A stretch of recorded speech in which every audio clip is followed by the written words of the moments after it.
the system.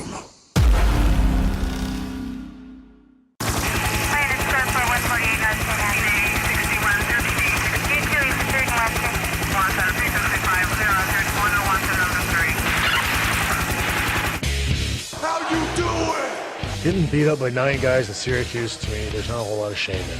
This is the Heel to the Face podcast with your hosts, Jared Wicks and Brandon Icebreaker Clements. Tweet us using the handle at Heel to the Face. Woo! Woo!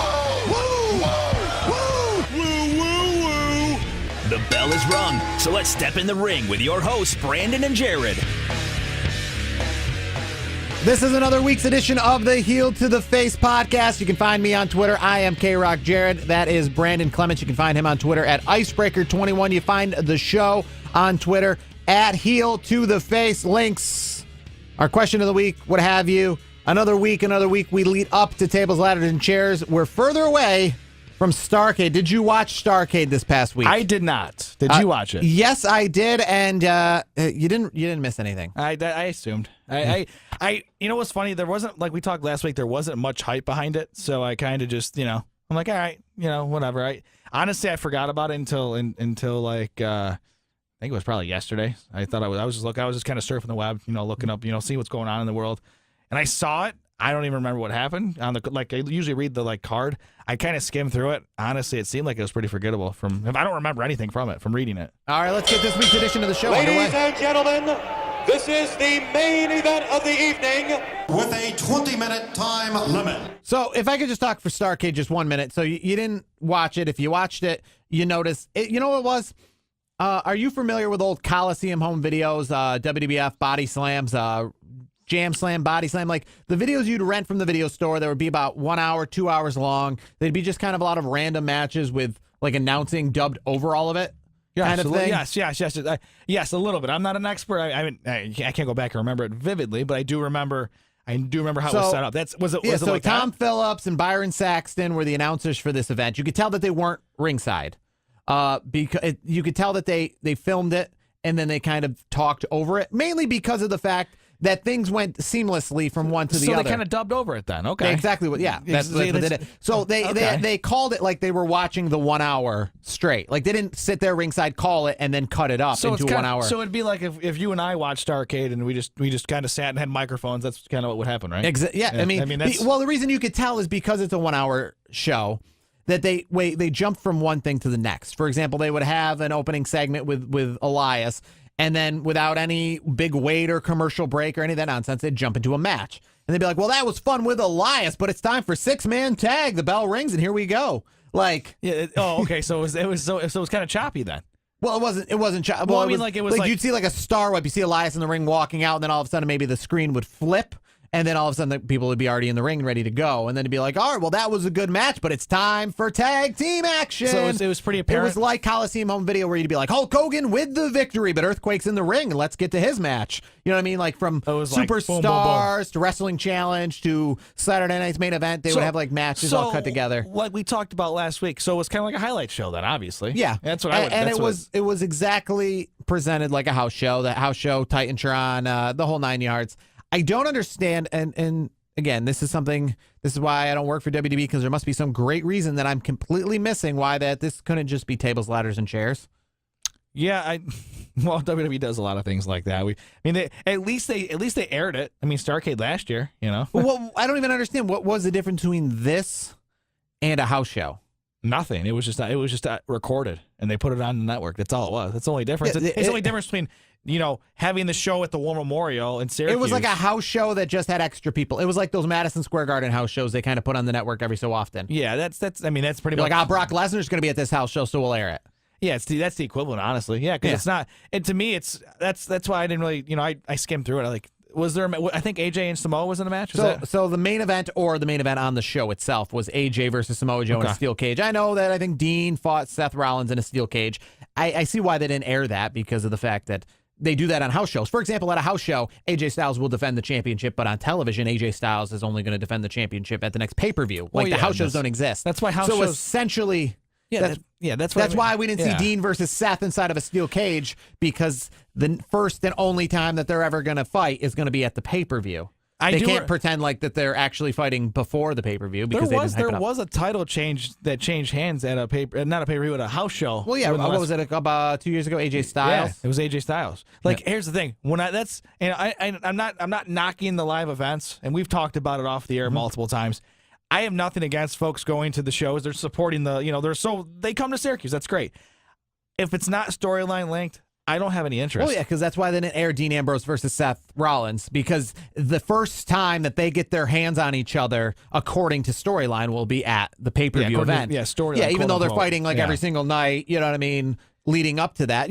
For example, I remember one of the first house shows I went to was the main event was Triple H, Chris Benoit, and Shawn Michaels in a triple threat match for the World Heavyweight Belt. Now, obviously, the title wasn't going to change hands because of the fact that 1 week from then, that was the main event of WrestleMania 20. Yeah, that wasn't. Nothing was changing. It was just they were just put on a show. Yeah, and when they fought at WrestleMania 20, Jim Ross and Jerry Lawler were not acknowledging the fact that they've had this exact same match like the last 7 nights in a row. Yeah. This was like, we've been waiting for this. All the times you've been watching on Raw has been leading to this encounter, not the fact that this exact match happened in Syracuse like 2 nights ago. See, here's my take on, and we've talked about it. We agree on this. Live shows are for like my nephew, like kids, young kids. They want to go see like John Cena. That's all it really is. They're just it's more.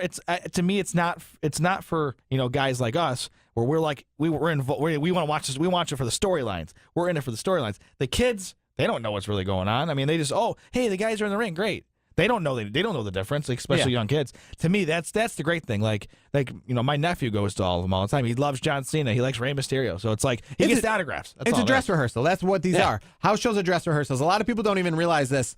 I learned myself because I attended a Saturday Night Live last year in New York City. But there's the dress rehearsal before the live show. They put on the entire exact show that you're going to see at 11:30 at 8 o'clock. From 8 o'clock to 10 o'clock, they do all those skits, the monologue, everything. So when you watch it, you're like, oh, this is live. Like this has never happened before. That's not true. Like Charles Bronson or Alec Baldwin stepped out on there and spoke in front of a live crowd and did his whole monologue. And the music guests sang those songs like an hour before the show went on the air live. Yeah, so it was just the last run before the main run. Yeah, that's pretty much all it was. That's what house shows are. They are dress rehearsals. Well, that's the thing too. And I will say this: the thing I do like about live events, I'm not trying to bash live events, like as for guys like us who were in, we really are invested in the in the storylines. I do like it in the one aspect where you see moves that you may not see on TV because they're trying it out before they put it on TV. So they want to make sure they don't, if they're going to botch it at a live event, not on a TV show. On the TV. Speaking of live moves, there is rumors that the curb stomp is going to be banned off television again. What is your feeling of that? Stupid. Why? Here's the thing: if you're going to ban it and then bring it back, why are you banning it again? If you're going to ban it, let it be. Let it be. Don't let him do it now. It's part of his arsenal. Yeah. So yeah, I noticed that because he finished the match on Raw at Falcon Arrow. Yeah. Here's my thing. I know we're in the era of concussions, the CTE. Here's my thing. If you're gonna ban it for good. Don't like, oh yeah, we're just gonna take some time off and not do it for a little while, and then okay, let's bring it back magically. No, we're not. No, you either leave it or you don't. So to me, they should at this point leave it, because you know what? Here's the thing. When you're in these matches, whether I know certain guys can do pile drivers, like Kane and Undertaker are like the guys that can do it. Certain guys can do certain things. Seth Rollins, I know he has a history of botches. I know the Finn Balor incident, but it's his move. Let him do it. Like it's like when Hideo Itami was doing the GTS, or CM Punk was doing the GTS. Let them do it. That's their move. Like Stone Cold, it's like a Stone Cold Stunner. RKO for Randy Orton. That's their move. They perfected it. Let them do it. What do you make of this new era? And I didn't really understand it too well. Talking with a friend earlier today. The era of realism that we got going on right now in WWE. I mean, a lot of stuff is transcending the storylines in the sense of the storylines. Obviously, we talked last week with Dean Ambrose talking about Roman Reigns. You got Daniel Bryan bringing up the fact that he actually was out of action, using that for his heel promos. Yep. You have Becky Lynch really getting her nose broken. And Nia Jax really punched her in the face. Yes. So you have this, and Braun Strowman really going in for surgery. Yeah. You have these more, we're in an era where there's a lot of outside just the storylines bleeding into the storylines. So the era of realism, I guess, is what we can call the realism era. Yeah. Something like that, like reality era. The reality era. Yeah, something like that. Now, I mean, here's the thing. WWE's smart enough where obviously we as wrestling fans know it's a show. There are elements that are not going to be real. We know they're scripted. But the best show is when you do add these elements of realism. Yes, I mean, Matt I Hardy agree. versus Edge, what was it now, 12 years ago or 10 years ago? Oh, the infamous Lita thing? Yeah, I mean, yes. made that amazing. Yeah, that was fun. That was. I mean, maybe not fun for Matt and Edge. but I mean, for the rest of it was great. But the thing that I think pushed WWE to make it more of a realism thing is because you have these reality shows, Ms. and Mrs., Total Bellas, Total Divas, social media. They're out there. The fans already know about it, so maybe why not bring it into the storyline at some point? Like you're gonna hear jabs about other people's personal lives. Like that's what they're doing now. I think it's good where you don't want to push it too much because it gets away from the actual WWE sports entertainment product. But when you sprinkle it in a little bit, I think it's magic. I think it's great. So this past week, I noticed, let's talk SmackDown. I don't really understand the point of this. So Becky Lynch, Charlotte, the title on the line at TLC, adding Asuka to the mix. Yeah, I don't get it. Just leave it. Leave it the way it is. Like, why are we doing that? Do you think they're adding Asuka to the mix to try to save the one-on-one for maybe down the road? Yes, I agree. I think you're right on it. I think that's what they're doing. I think they're saving it for a bigger, brighter stage, honestly. When they set up that battle royal and we knew who was going to be in it, I already knew Asuka was going to win. It wasn't even. It would have been a bigger surprise if she didn't win. That was the only person I saw winning that match. There was nobody on there that to me is ready to. I guess it doesn't really. I guess it didn't really matter. I'm not really big on the women's division when it comes to their depth. But when it comes to adding a third person, because you already have people who are going to carry it, we're talking Becky Lynch and Charlotte. That to me, it didn't even need to be Asuka. It could have been Lana. It could have been one of those people. In fact, that would have actually been a good way if you ever wanted to put the belt on somebody else.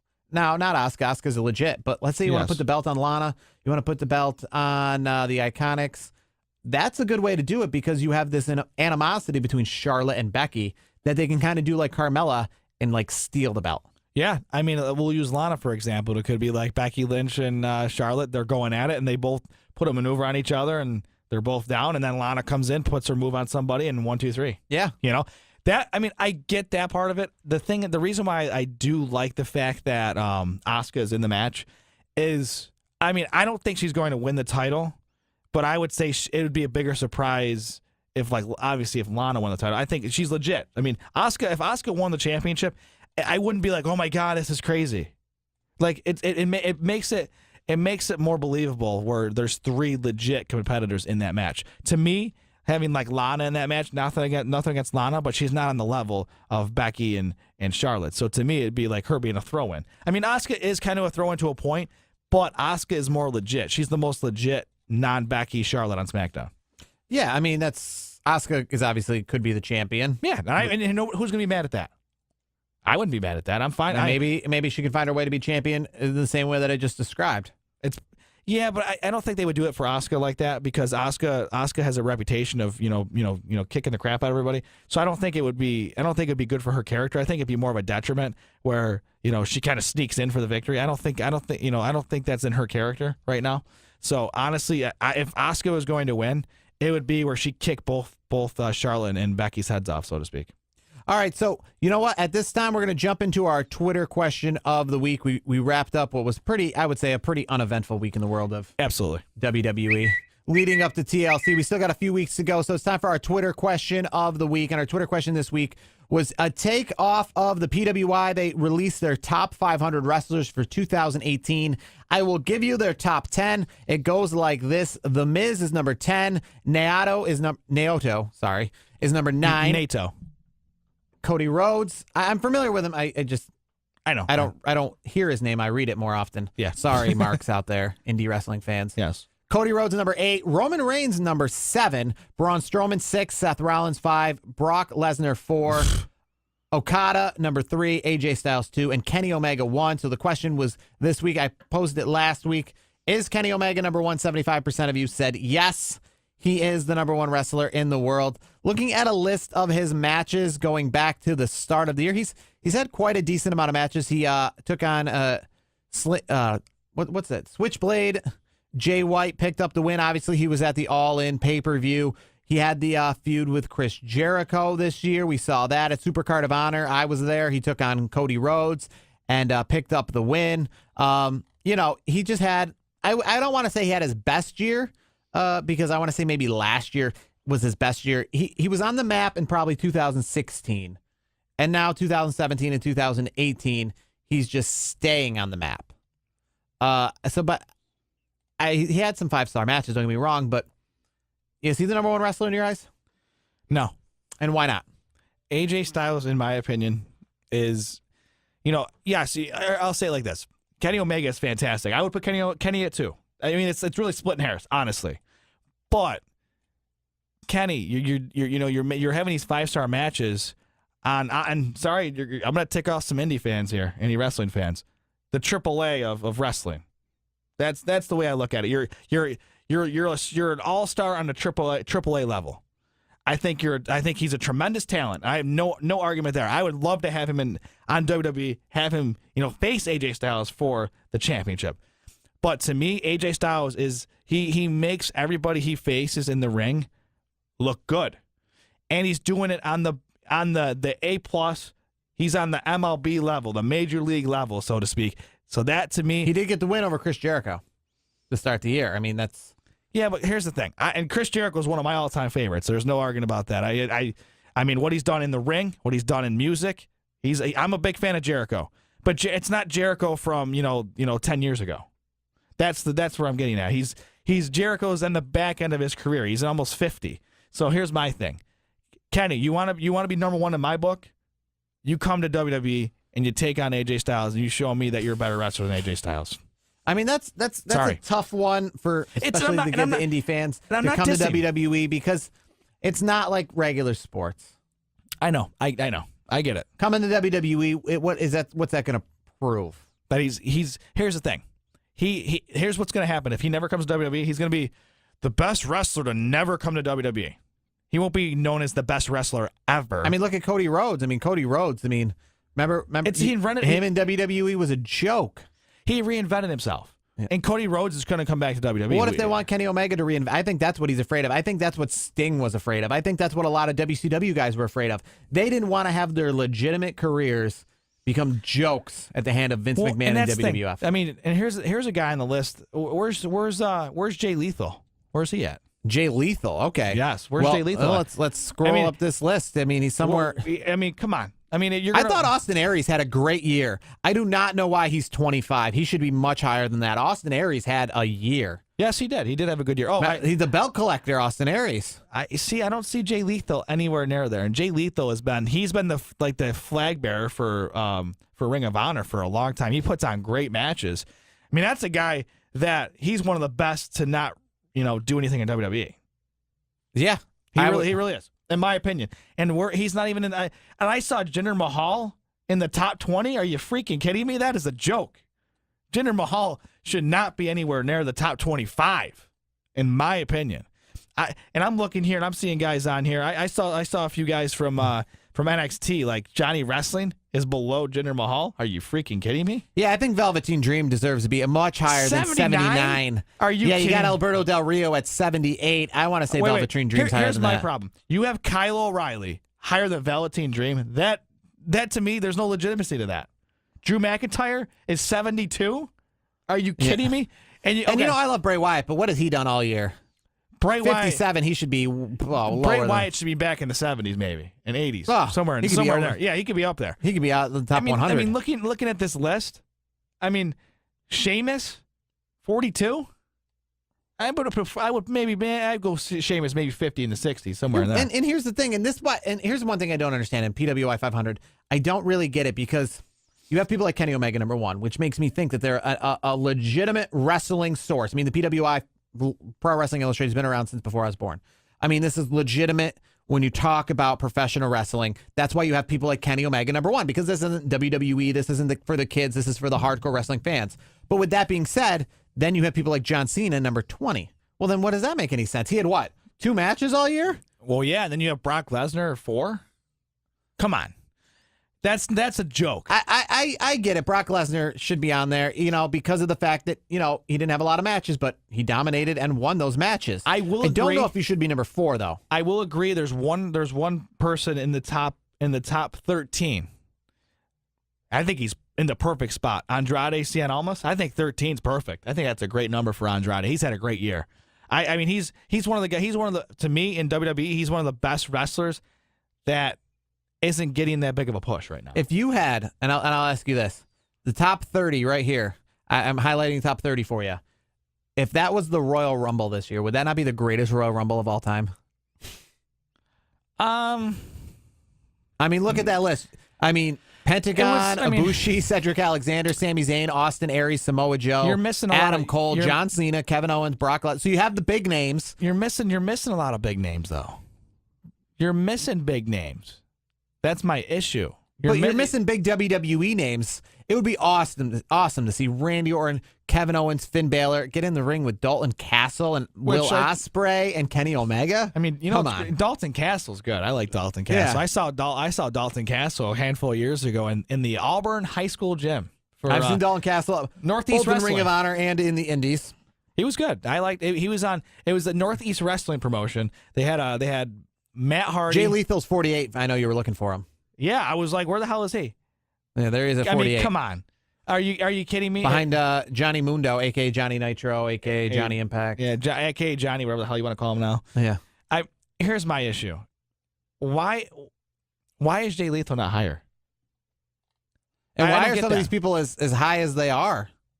Elias, I agree, should be higher, though. At 69. Elias is one of the big names in WWE right now. Elias, I would put him in the top 30, in my opinion. I mean, there's a bunch of names here that, Hey, one of our local guys made it on the list. There's a few local guys, if you will, that made it on this list. I mean, it is the top 500. So, and I know that's a large number. That's a lot of wrestlers. That's a lot of professional wrestlers. Local Western New York guy I've seen a bunch of times, Maddock. I saw him actually wrestle, I want to say about a year ago, in front of his whole family. So seeing his name in the top 500 has got to be a pretty high accomplishment for him. Because when you see a lot of these guys, I mean, you got to think just having their name mentioned in a national wrestling publication. That's cool. That's going to give you stock. Yeah. And it gives you stock. That gives you a souvenir for your wrestling career. Because let's be real, the people who are 350 and up probably don't professional wrestle for a living. No, they do it as a part-time gig. So to have your name in a national wrestling magazine, it makes, regardless what number it is, who cares about the number? It makes it all worth it. Yeah, and here's the thing. Speaking of local guys. And there's Sean Carr at 441 right there. 432. Colin Delaney. Colin Delaney at 432. Sean Carr, Binghamton native. Saw him wrestle over the past summer down in Binghamton, New York. He's 441. You just mentioned Colin Delaney, Western New York. Yeah. He helps run a cereal bar during the day. I thought he did comic books too. He might do that as well. But I know in Rochester they have a restaurant that serves cereal. That's cool. That's pretty cool. That's got to have some pretty low overhead. You just got to have a ton of boxes of cereal and then you charge for the box. Bring in tricks. Tricks are for kids. I mean, you can. The idea is that it saves him and Hellcat and a couple other people who are big wrestlers out in Western New York. They have a cereal restaurant, from what I've read in the Democrat Chronicle, which is a Rochester newspaper.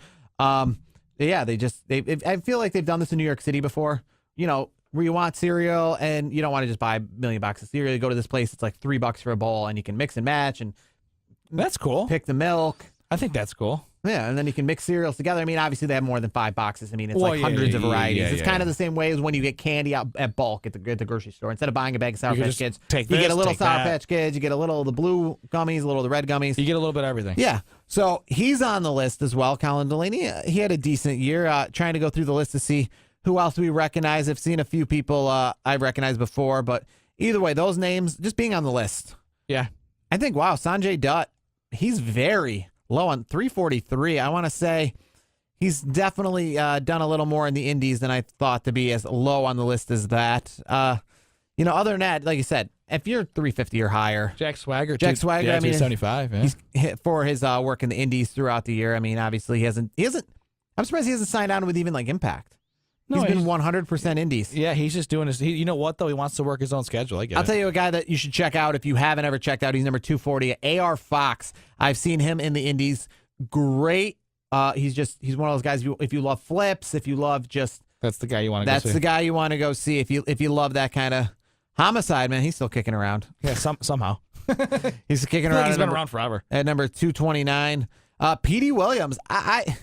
He seems like he's been on the list for the last 20 years, the Canadian Destroyer.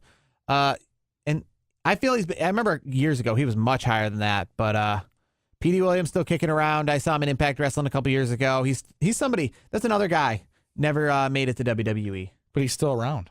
But Still- he's still made a doing name for something. himself in Impact Wrestling. Yeah.